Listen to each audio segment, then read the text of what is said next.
ए ठंडी में भैया सब काम कैली है, लेकिन गेहूं में पानी चलाए वाला काम न करिया। अच्छा। अगर पानी चलौले का हिम्मत कैसे जुटा लिया तो हाथा मारे वाला काम तो बिल्कुल न कर। जब तक पानी में खड़ा होके हाथा मारबा तब तक तोहके ई लगी कि पानी में ना आगी में खड़ा बा। अच्छा, हमको सिखा और दिया है। जैसे पनिया से बहरे निकलबा वैसा ई बुझाई कि बस करा।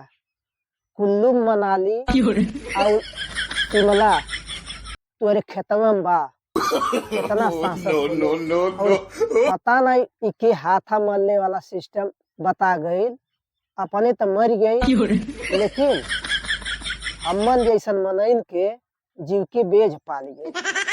और के और नियम भी बता गई कि हाथा मरने से पेड़ मजबूत और कर्चा देला। लेकिन ये बात नहीं बता के गई कि जब ठंडी मार देला तो खर्चा भी होला।